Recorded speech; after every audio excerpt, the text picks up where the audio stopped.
रिझकी सब माला उपसाला बनी ने हाला बनवारी आये नहीं आला कृष्ण कृपाला बंसीवाला बनवारी आये नहीं आला कृष्ण कृपाला बंसीवाला गिरधारी कहे राधे प्यारी राधे राधे प्यारी राधे प्यारी में बलिहारी गोकुल आओ गिरधारी गिरे गोकुल आओ गिरधारी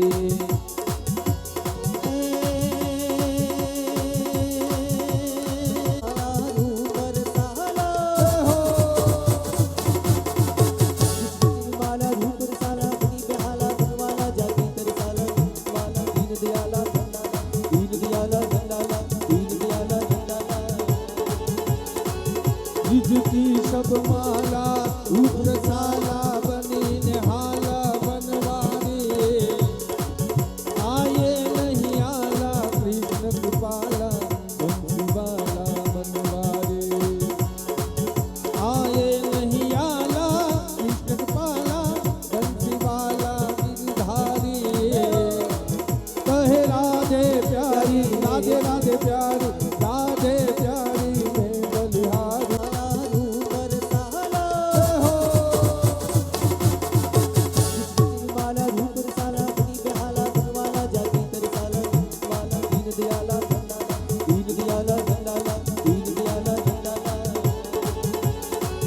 रिझकी सब माला उपसाला बनी ने हाला बनवारी आये नहीं आला कृष्ण कृपाला बंसीवाला बनवारी आये नहीं आला कृष्ण कृपाला बंसीवाला गिरधारी कहे राधे प्यारी राधे राधे प्यारी राधे प्यारी में बलिहारी गोकुल आओ गिरधारी गिरे गोकुल आओ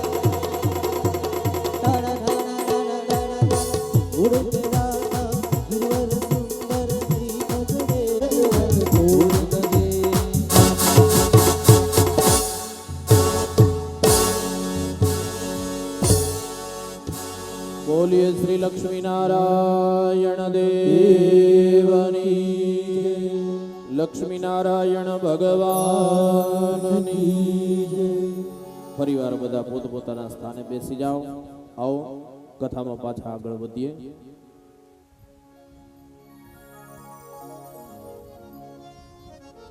श्रीमद भागवत वक्ता ने श्रोताना लक्षणों बतावे एमां आपणे श्रोताना लक्षण जोया पण हवे वारो मारो छे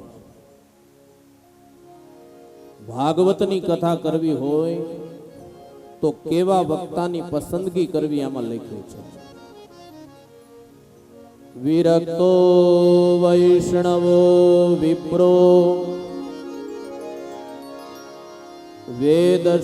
वेदशास्त्र विशुद्धिकृत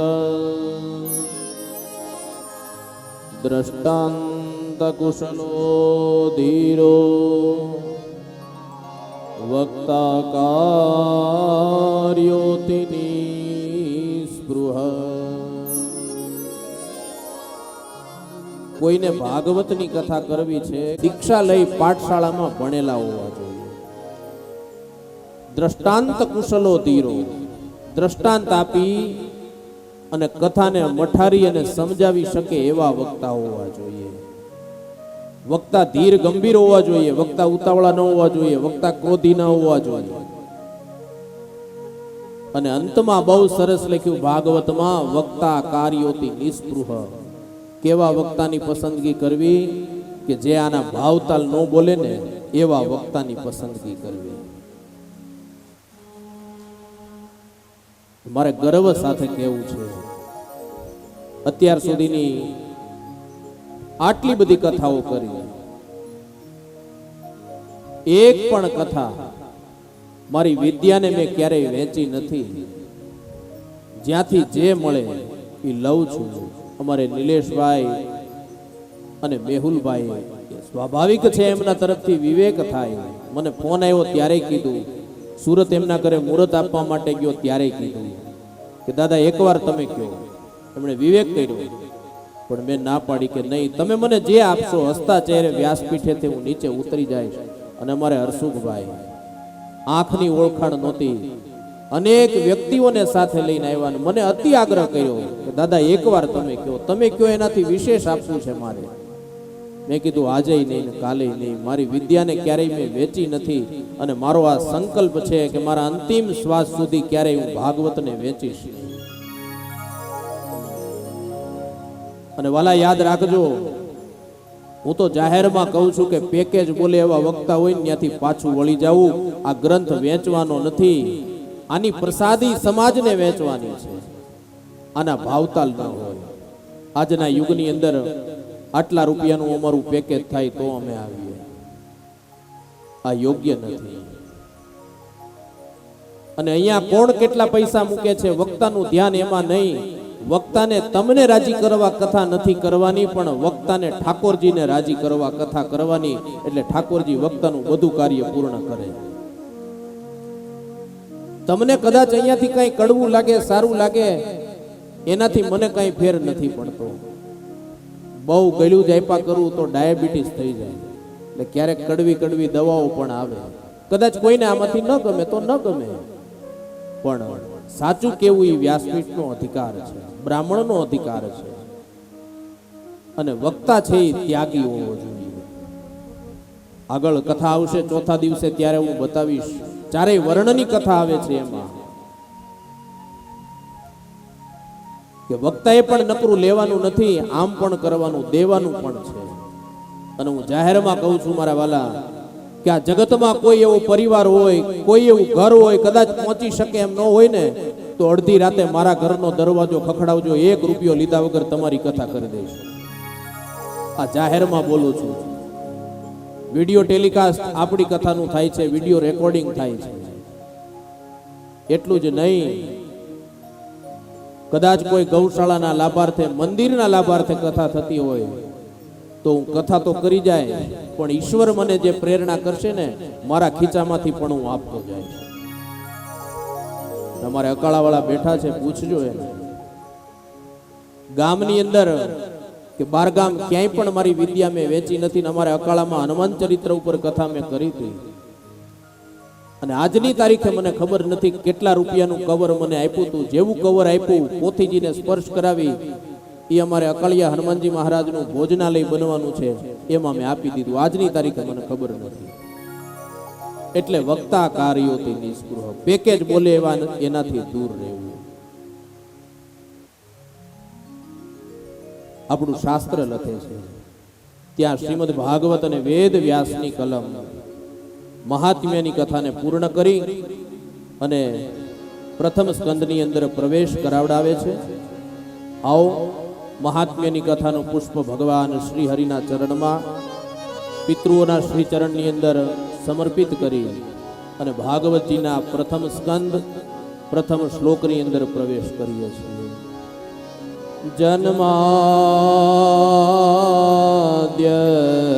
જન્માદ્યસ્ય યતોન્વયાન્દિતરત ચાર્થેષ્વભીગનેશ્વરા તેને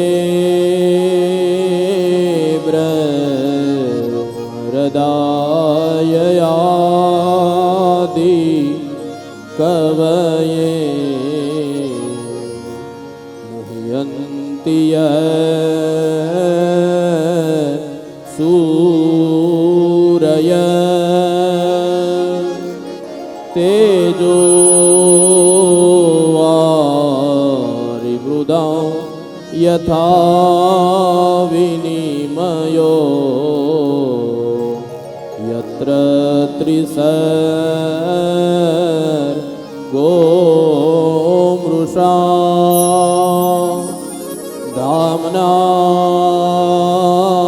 स्वेन सदा निरस्त कुहकं सत्यं परं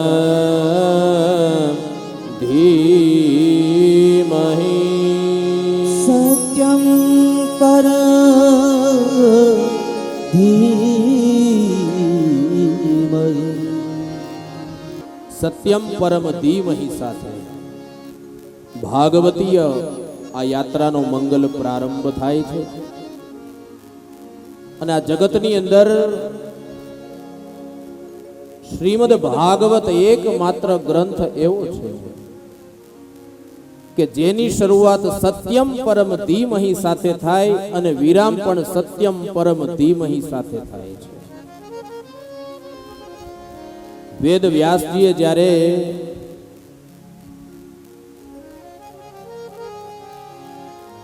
લાઈટ આવી ગઈ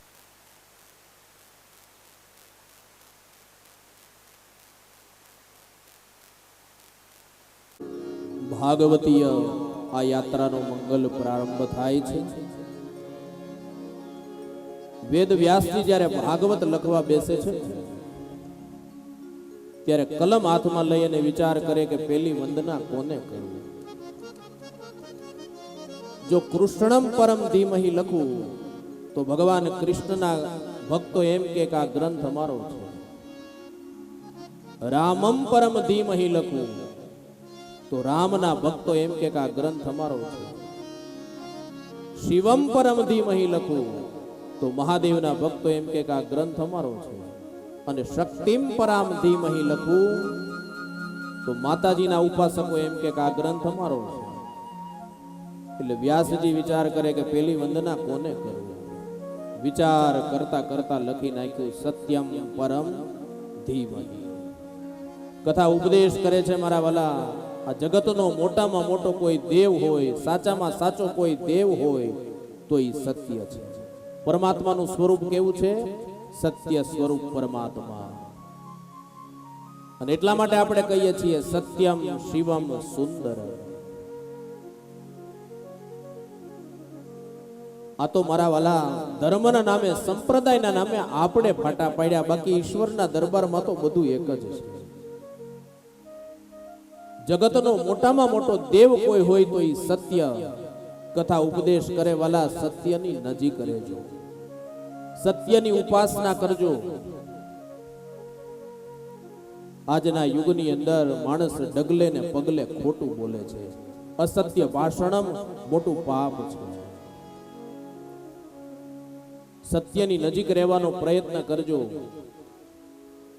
ધર્મના નામે આપણે ફાટા પાડ્યા, સંપ્રદાયના નામે આપણે ફાટા પાડ્યા, બાકી રામ કયો તો ઈ છે, કૃષ્ણ કયો તો ઈ છે, શિવ કયો તો ઈ છે, ને સ્વામિનારાયણ કયો તો ઈ છે. બધું એક જ છે.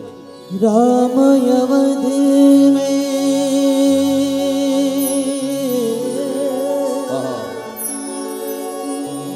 राम अवध में काशी में शिव कान्हा वृंदावन दया करो प्रभु देखो दया करो प्रभु देखो को हर घर के आंगन हरि राधा मोहन शरण ओ सत्यम शिवम सुंदरम ओ सर्व सत्य सत्यम शिव शिव ही सुंदर है ओ सत्यम शिवम सत्यम शिवम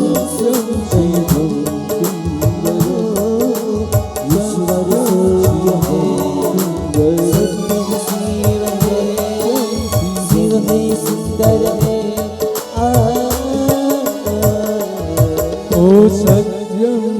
शिवं सुन्दरम् સત્યમ શિવમ સુંદરમ ઈશ્વરનું રૂપ એક છે અને એ છે સત્ય સ્વરૂપ સત્યમ પરમાત્મા. શિવમ સુંદરમ એક જગ્યાએથી 4 અંધજનો પસાર થાય છે અને એમાં એક હાથી નીકળે છે. એક અંધે હાથીની પૂંછડી પકડી એટલે એ અંધે એવું કીધું કે હાથી છે ને એ સોટી જેવો છે. બીજાએ હાથીના પગને પકડ્યો એટલે એણે એવું કીધું કે હાથી છે એ થાંભલા જેવો છે. ત્રીજાએ હાથીના પેટને પકડ્યું એટલે એણે એવું કીધું કે હાથી છે એ નગારા તગારા જેવો છે. એમાં એક દેખતો માણસ જેને ભગવાને દ્રષ્ટિ આપી છે એ પસાર થાય છે. આ બધાની વાત સાંભળી અને દેખતો માણસ કહે છે કે ભાઈ તમે હાથીના અલગ અલગ અંગ પકડીને ઊભા છો ને એટલે અલગ અલગ અનુભૂતિ તમને થાય છે. મૂળમાં તો એનું સ્વરૂપ એક જ છે ને હાથી છે. મારા વાલા આપણે બધા ઈશ્વરના અલગ અલગ અંગ પકડીને ઊભા ને એટલે અનુભૂતિ અલગ અલગ થાય. બાકી રામ કયો, કૃષ્ણ કયો, શિવ કયો, બધું એક જ છે. અને ઈશ્વરનું મૂળ સ્વરૂપ છે સત્ય સ્વરૂપ પરમાત્મા. સત્યને વંદન એટલે સત્યની ઉપાસના. યાદ રાખજો વાલા ભક્તો, સત્ય છે એ અચળ છે, અવિનાશી છે, અખંડ છે, નિત્ય છે ને નિરંતર છે. સત્ય છે પ્રત્યેક યુગની અંદર એક જ ધારું પ્રવાહિત થઈ રહ્યું છે. સત્ય ક્યારેય અર્ધ સત્ય પણ ન હોઈ શકે. આ જગતમાં સત્યને માપવાનો એક પણ એકમ નથી. માટે સત્યની વંદના બતાવી છે. અને સત્યમ પરમ ધીમહિ એટલે શ્રીમદ ભાગવત એ ગાયત્રી મંત્રનો જ સાર છે. ધીમહિ ક્યાં આવે? ગાયત્રી મંત્રમાં આવે ને. ગાયત્રી મંત્રના અક્ષર કેટલા? 24. દત્તાત્રેયના ગુરુ કેટલા? 24. પૃથ્વીના આ પ્રકૃતિના તત્વો કેટલા? 24. જૈનોના તીર્થંકરો કેટલા? 24. એમ પરમાત્મા શબ્દ છે ને એ પણ 24 અક્ષરનો છે. ગણાવું તમને. પરમાત્મા આ 24 અક્ષરનો શબ્દ છે. પ એટલે ગુજરાતીનો પાંચમો, ર એટલે ગુજરાતીનો બગડો, મા એટલે 4.5 કરવા પડે અને ત કરવા આપણે ગુજરાતીનો આઠડો કરવો પડે. પરમાં ત કરવા આઠડો અને વળી પાછા 4.5 માં કરો એટલે આનો તમે સરવાળો કરો એટલે 24 આવીને ઉભો રહે. પરમાત્મા શબ્દ પણ 24 અક્ષરનો છે ને એટલા માટે કીધું છે ઇનમે બસે શાસ્ત્ર શ્રુતિ ગીતા.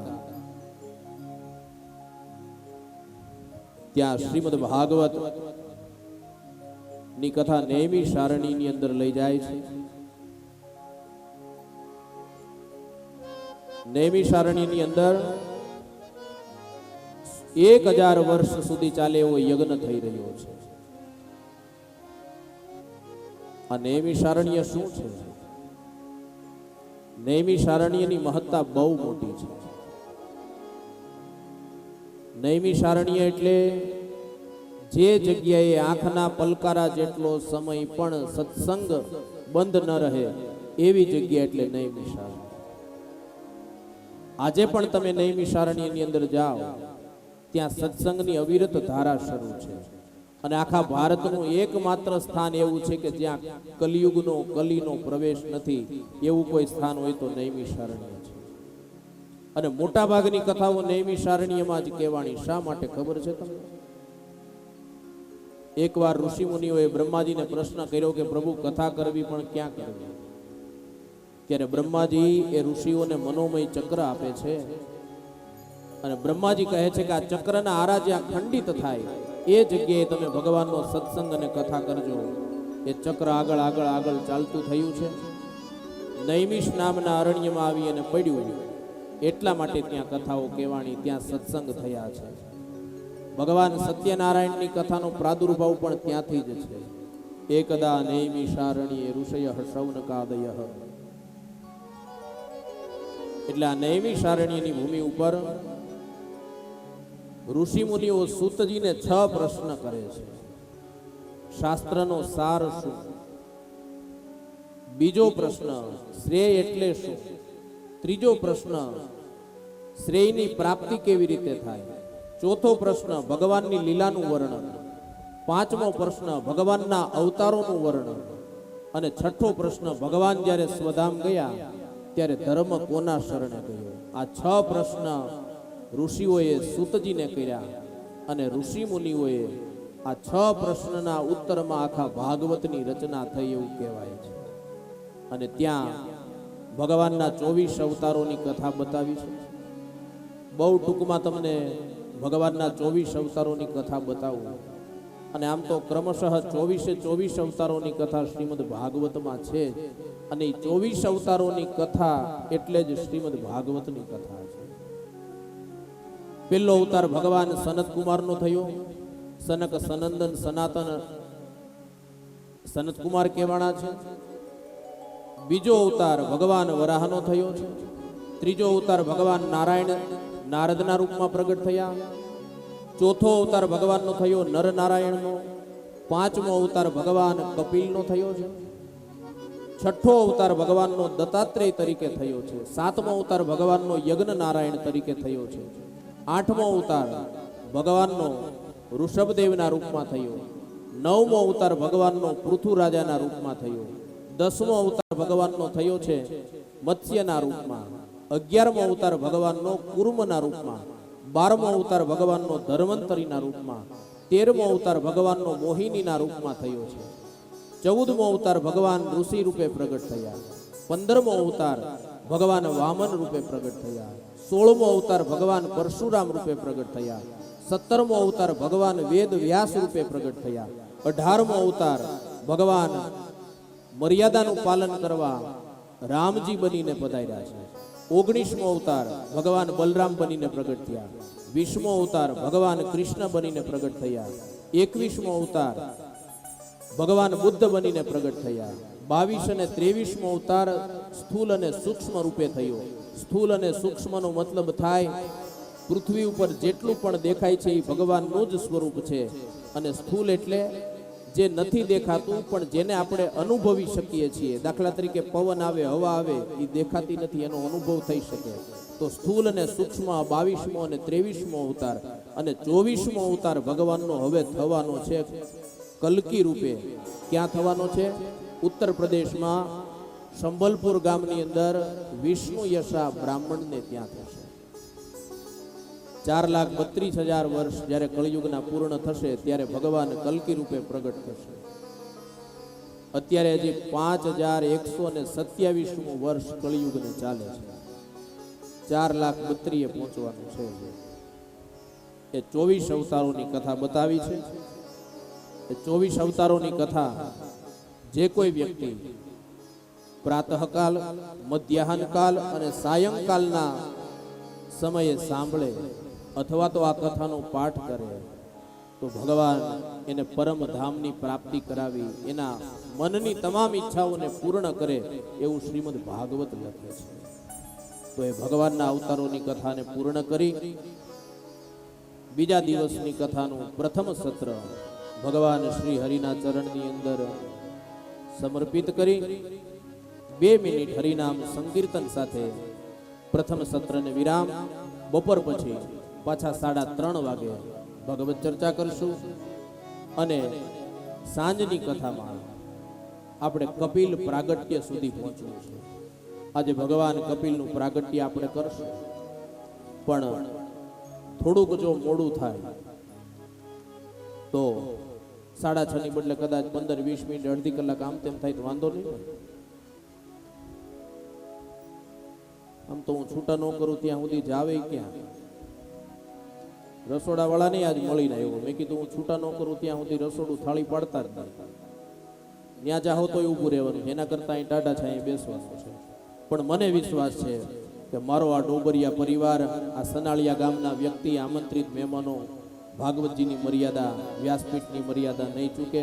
બેઠા રહ્યા છો અને સતત આમ 7 દિવસ સુધી આપણે બેસવાનું છે. કથાઓને જીવનમાં ઉતારવાની છે અને 25 તારીખથી આપણે અહીંયાથી જે ઉપદેશ મળે એ મુજબ જીવન જીવવાની શરૂઆત કરવાની છે. નવું જીવન મેળવી અને આપણે જવાનું છે. એટલે કદાચ મોડું થાય તો બને ત્યાં સુધી તો સમયે પૂર્ણ કરવા હું પ્રયત્ન કરીશ, પણ ઘણી બધી કથા એવી હોય ને કે મને પણ રોકી રાખે. હું ઉતારેથી નક્કી કરીને આવું કે આટલી આટલી કથા કરવી છે, મારે આજે સુખદેવ પ્રાગટ્ય બપોરે કરવું હતું પણ નથી પહોંચાડવું, એટલે કથા રોકી રાખે. અને આ એ જ વ્યાસપીઠની ગરિમા છે કે અમે નક્કી કરીને આવીએ એ નથી બોલી શકતા, પણ અહીંયા બેઠા પછી આજે બોલાવે ને એટલું જ અમે બોલી શકીએ છીએ. એટલે 2 મિનિટ હરિનામ સંકીર્તન સાથે બીજા દિવસની કથાનું પ્રથમ સત્ર ભગવાન શ્રી હરિના ચરણમાં સમર્પિત. એક વિનંતી કે જ્યાં સુધી વક્તા પોતાનું સ્થાન ન છોડે ત્યાં સુધી આપણે સ્થાન નહીં છોડીએ. ભાવ और प्यार के साथ 2 मिनट के लिए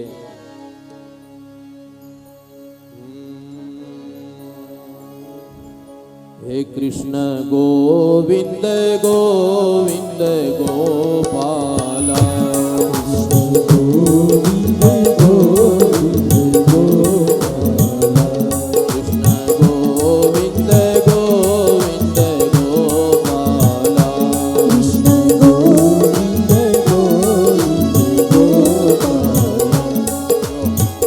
આજનું મેનુ બહુ સારું છે. મને નિલેશભાઈ સવારે ફોન કરીને મેનુ કહી દીધું છે, પણ મારે તમને કેવું નથી. તાળી જોરથી જેટલી પાડશો ને એટલી ભૂખ લાગશે તો જમવામાં પ્રસાદ લેવામાં મજા આવશે. એટલે મારા વાલા 2 હાથ ઊંચા કરીને તાળી પાડવાની છે. कृष्ण गोविंद ગોવિંદ ગોવિંદ ગોપાલા, कृष्ण गोविंद गोविंद गोपाला, તારી મુરલી મનોહર નંદલાલા, તારી मुरली मनोहर नंदलाला, તારી મુરલી મનોહર નંદલાલા, तारी मुरली मनोहर नंदलाला, કૃષ્ણ ગોવિંદ ગોવિંદ ગોપાલા. कृष्ण બોલો गोविंद गोविंद गोपाला, તારી મુરલી મનોહર નંદલાલા, तारी मुरली હાલો नंदलाला, તારી મુરલી મનોહર નંદલાલા, तारी मुरली मनोहर नंदलाला, કૃષ્ણ ગોવિંદ ગોવિંદ ગોપાલા. कृष्ण गोविंद गोविंद गोपाला, બોલો નંદલાલા, बोलो नंदलाला, બોલો નંદલાલા, बोलो नंदलाला, ગોપાલા, बोलो गोपाला, નંદલાલા, बोलो नंदलाला, ગોવિંદ ગોવિંદ ગોપાલા. कृष्ण गोविंद गोविंद गोपाला, ભજો બાકે બિહારી નંદલાલા, भजो बाके बिहारी नंदलाला, ભજો બાકે બિહારી નંદલાલા, भजो बाके बिहारी नंदलाला, ગોવિંદ ગોવિંદ ગોપાલ.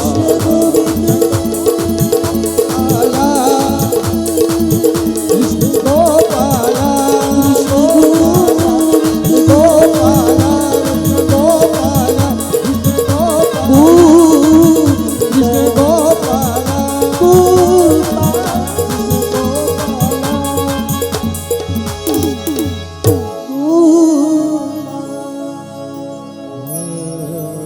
બોલીએ શ્રી ભાગવત ભગવાન भगवान की जय, રામચંદ્ર भगवान ભગવાન की जय, અકાળિયા હનુમાન जी महाराज की जय, દ્વારિકાધીશ की जय, ખોડિયાર मात की जय, પિતૃનારાયણ દેવ देव की जय, અજમલ શાહ પીરની જય. સદગુરુ देव की जय, સત્ય સનાતન धर्म की जय, ઓમ नमः पार्वती पते हर हर महादेव।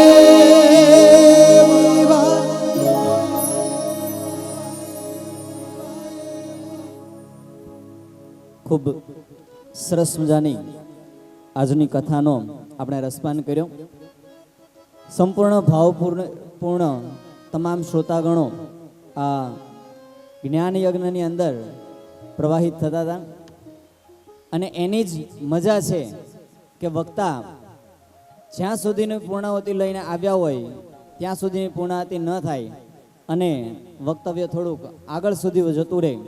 કારણ જેટલો શ્રોતાગણ સારો હોય એટલા વક્તાગણની વાચા જે છે એ સ્ફૂર્તિ હોય અને આપણા વક્તા જ્ઞાનના સમુદ્ર છે એમ કહીએ તો ચાલે.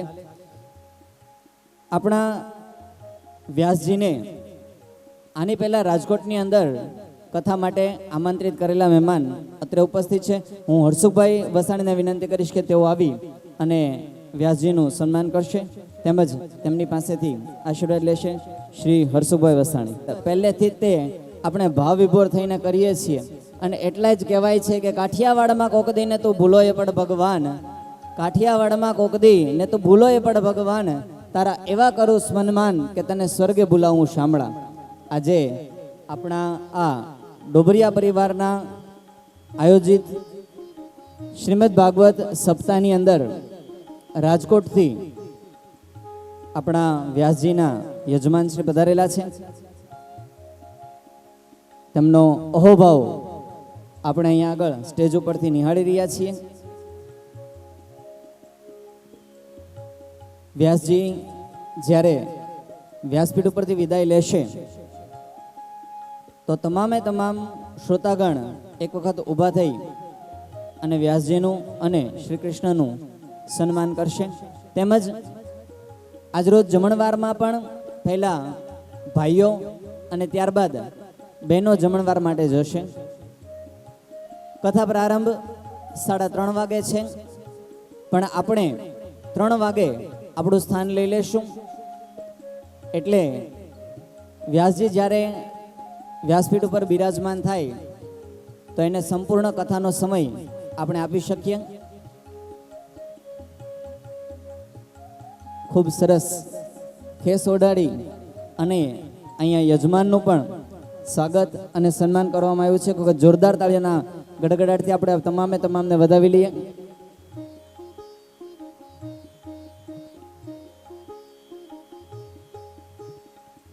ખૂબ સુંદર સુશોભિત અહીંયા કૃષ્ણ અને રૂક્ષ્મણી પણ આપણી વચ્ચે છે.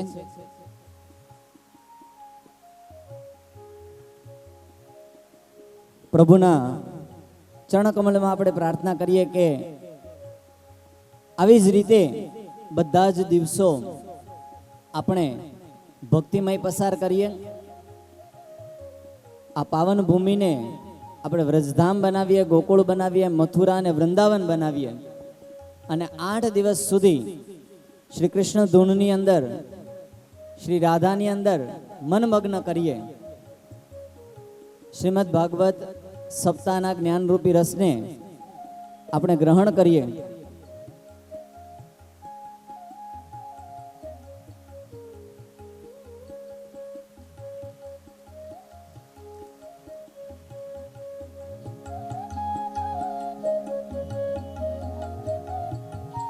બોલો શ્રી બાકે બિહારી લાલ કી જય, શ્રી કૃષ્ણ કનૈયા લાલ કી જય, દ્વારિકાધીશની જય. બોલો નમઃ પાર્વતી પતયે હર હર મહાદેવ હર.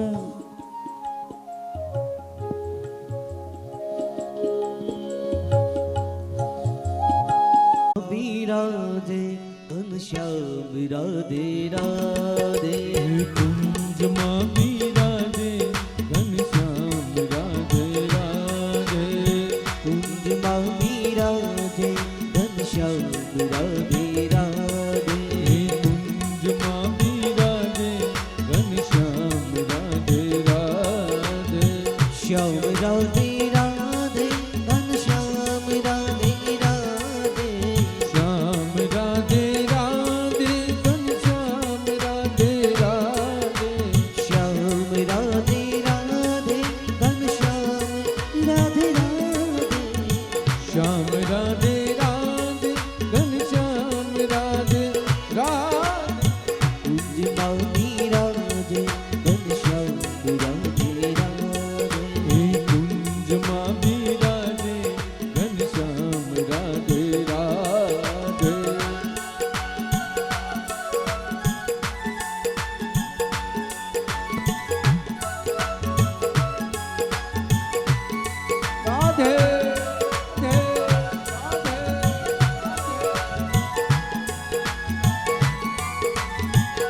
હર શ્યામ રાધે